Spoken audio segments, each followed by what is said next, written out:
Hello there!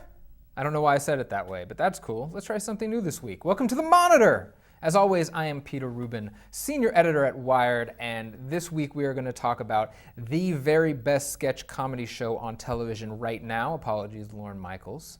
We are going to talk about a handheld video game that surprisingly is a worthy successor to its console cousins. But first, we are going to talk about Looper, the movie that is out this weekend. It is written and directed by Rian Johnson, who made Brick, and he made The Brothers Bloom, and he also directed a very special episode of Breaking Bad. So hush, little baby, don't you cry.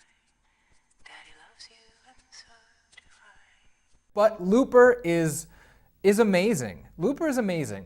Looper is amazing. 3 times, maybe you'll believe me. So I actually had the good fortune to be able to see this movie in June because I was interviewing Rian Johnson for the September issue of the magazine. So I saw it in June, and I've kind of had to hold my tongue since then, kind of telling colleagues that, trust me, this is amazing and you're going to love this movie. And now it is finally out this weekend, and I can talk a little bit more about it. Joseph Gordon-Levitt plays a hitman whose only job is to kill people that the mob sends back from the future.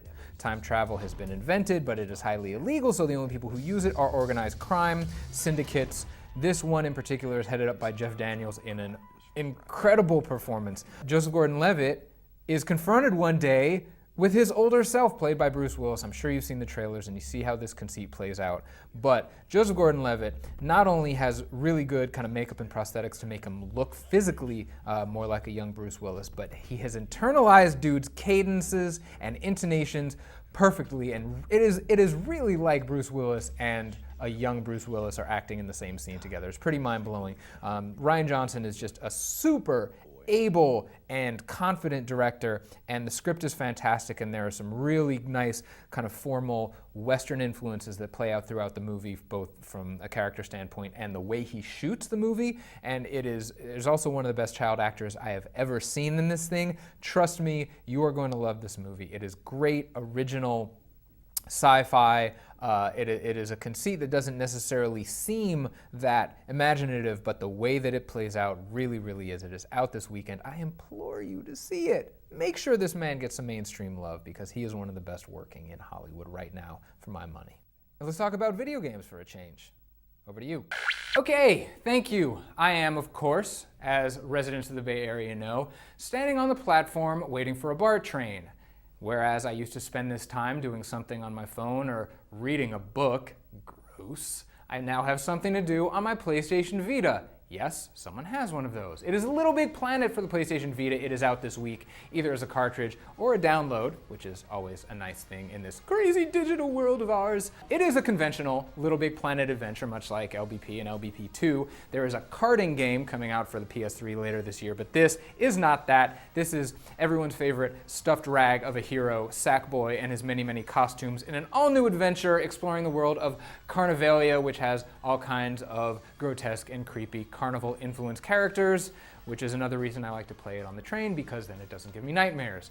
At any rate, the new things, obviously, for PlayStation Vita means that you've got touchscreen control, means you've got accelerometer-based stuff, so there's a bunch of new functionalities and things that the game has, kind of touch-controlled rocket launchers and little mini-games for racing and Tetris-influenced things and all kinds of mini-games that branch off from the main storyline. So many of those, in fact, that it has inspired me to reinstate our Haiku review of the week. So here we go.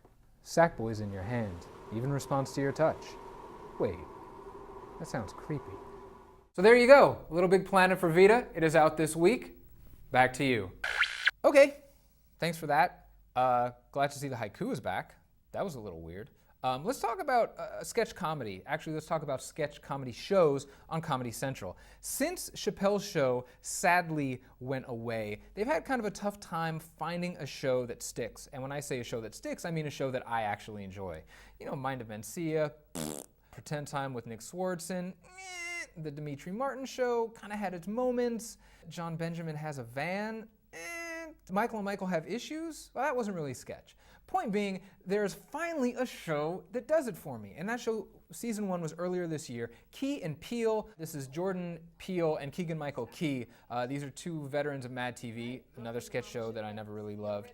They came out of the Chicago improv scene and they started working together a lot on Mad TV, and they kind of made this sketch show that started earlier this year. And to my surprise and delight, it was the most imaginative, absurd, high concept sketch that I'd seen in a really, really long time. They do some fantastic stuff. You may have seen them a lot recently. They had a recurring sketch last year about Obama and his anger translator, this guy Luther, and because of the election going on now, that's been getting a lot of play. It's been getting promos on Comedy Central, and I think NPR even did a story on these spots. But they are back this week with season 2 of the full show and the full complement of sketches. Last year, they did this thing that was like a battle to the death between Bobby McFerrin and Michael Winslow from the Police Academy movies.